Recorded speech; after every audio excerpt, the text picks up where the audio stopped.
Once upon a time, in the heart of Obu Kingdom, where whispers of ancient spirits and forgotten magic lingered in the air, there lived a young widow called Ogonna. Ogonna's life took a tragic turn after the death of her husband. Accused of a crime she did not commit, Ogonna faced the wrath of her own people, who saw her as a harbinger of misfortune and darkness. As Ogonna stood before the village shrine, the weight of accusations heavy on her shoulders, the village chief priest pleaded for reason and justice. He knew the truth, whispered to him by the spirits of the land, but the fervor of the villagers could not be quelled. Reluctantly, the chief priest allowed Ogonna to undergo the ancient oath, a test of innocence that had been used for generations to dispel suspicions of witchcraft and foul play.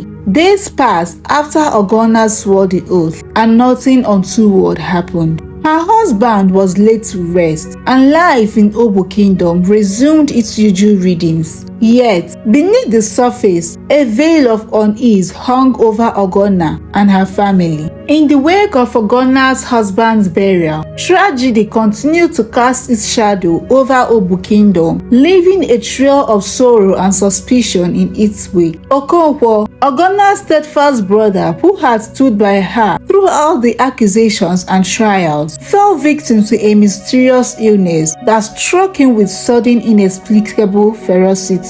Within a short time, the same mysterious illness fell on Ikenna, Ogonna's only son. The villagers, already on edge from the sting of misfortunes that had befallen the kingdom, whispered of curses and dark magic, pointing accusing fingers once again at Ogonna. They saw in the deaths of Okonkwo and Ikenna a pattern, a grim sequence of events that seemed to lead back to the accused woman. Ogonna, heartbroken and weary from grief, found herself at the center of a storm of suspicion and fear. Despite her innocence and the chief priest's continued support, the villagers' beliefs were rooted deep in superstition and old grudges. The accusations grew louder with each passing day, fueled by grief and desperation. Rumors spread like wildfire, painting Ogonna as a malevolent force that brought death and despair wherever she went. Ifeoma, Ogonna's daughter, stood by her mother's side, her resolve unbroken. Despite the weight of the accusations, she refused to believe that her mother, a woman of kindness and compassion, could be capable of such dark deeds. But the villagers, swayed by fear and uncertainty, demanded justice. They called for Ogonna to be tried once more, to undergo tests and rituals to prove her innocence or guilt. The chief priest, torn between his duty to uphold the law and his belief in Ogonna's innocence, sought a middle ground. He proposed a council of elders, a gathering of wise minds who would review the evidence and testimonies before passing judgment. The council convened in the village square under the watchful eyes of the villagers and the spirits that seemed to hover on the edges of perception. Testimonies were heard, evidence presented, and emotions ran high as the fate of Ogonna hung in the balance. At the center of it all stood Ogonna, her eyes filled with sorrow and resilience. She spoke of love and loss, of the tragedies that had befallen her family and the kingdom. She pleaded for understanding and compassion, for a chance to prove her innocence and bring peace to a grieving community. But the voices of doubt and fear drowned out her words. As the council deliberated in hushed tones, accusations flew back and forth, fingers pointed and tempers flared. Finally, after what seemed like an eternity, the council reached a decision. They declared Ogonna guilty of witchcraft, citing the strings of deaths and misfortunes that had followed in her wake as evidence of her dark influence. The villagers erupted into a frenzy of anger and vindication. They demanded justice, calling for Ogonna to be punished for her supposed crimes. Ifeoma, her heart heavy with despair, stood before the crowd, her voice trembling, yet filled with defiance. "My mother is not a witch," she cried out, her words echoing through the square. But her pleas fell on deaf ears, drowned out by the clamor of the mob. Ogonna, resigned to her fate, yet unbroken in spirit,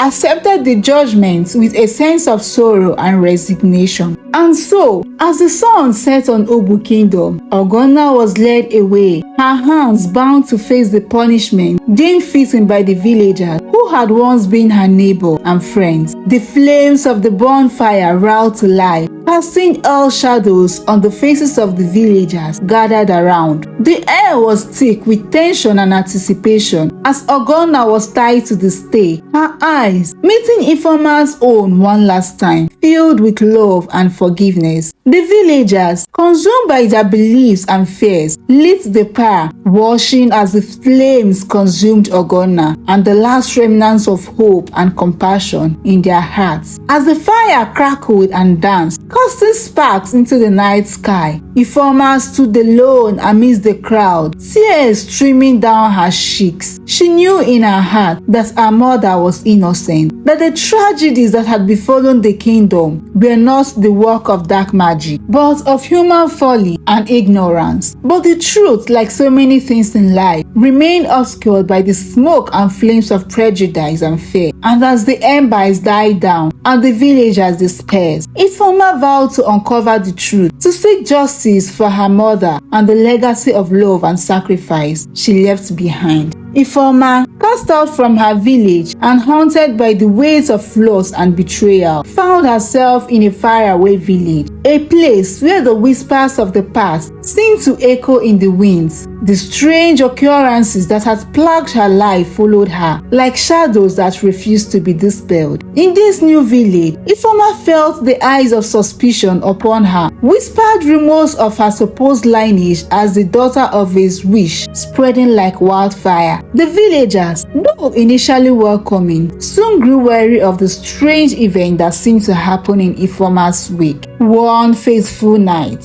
as Ifeoma lay in her mother's dwelling, a sense of unease settled over her. Strange voices seemed to drift from the darkness outside, speaking words she could not comprehend, yet felt in the depths of her soul. In her dreams, she found herself in a lonely place, surrounded by mist and shadows. A figure approached, its form shifting and ethereal. It spoke to her, its voice a whisper that carried the weight of ages. "I see how heavy your heart is," the spirit said, its eyes full of understanding. "What is it you seek, my child? What can lift this burden from your soul?" Ifeoma, her voice trembling yet filled with determination, pleaded with the spirits for revenge. She spoke of the injustices that had befallen her family, the betrayal and cruelty that had torn her world apart. The spirit listened, its gaze unreadable, yet filled with a sense of ancient knowledge. Without a word, it vanished into the mist, leaving Ifeoma alone with her thoughts and desires. When Ifeoma woke from her dream, a sense of anticipation filled her. On her table lay a piece of coin, its surface glinting in the faint light. As she picked up the coin, a strange sensation washed over her, a tingling warmth that spread from her fingertips to her core. To her astonishment, Ifeoma realized that she could transform into a snake at will, her body shifting and contorting with a fluid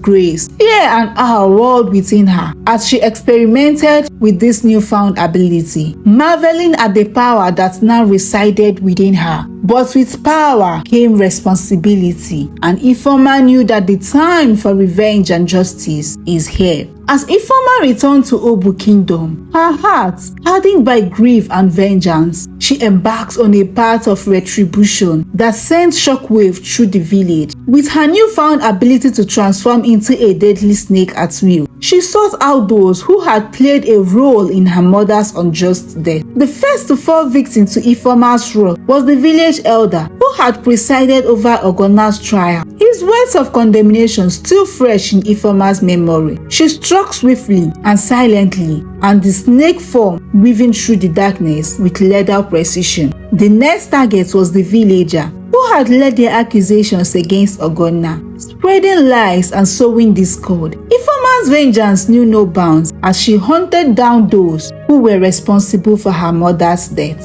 Her snake bites, leaving no chance for survival. As news of the mysterious death spread through Obu Kingdom, fear and paranoia crowded the villagers. They whispered of a vengeful spirit, a serpent of death that struck without warning, leaving behind a trail of bodies. The chief priest, sensing the unrest and turmoil, called for a gathering of the villagers. He spoke of appeasing the gods, of seeking forgiveness for the sins of the past that had led to the current calamity. The villagers, desperate for respite from the relentless terror, heeded his words and performed rituals of atonement and sacrifice. Despite their efforts, the snake bites continued, claiming more lives with each passing day. The villagers lived in fear, their nights filled with dread as they wondered who would be the next victim of Ifeoma's wrath. One fateful night, as Ifeoma slept, a familiar presence visited her dreams. It was the spirit that had granted her the power to transform,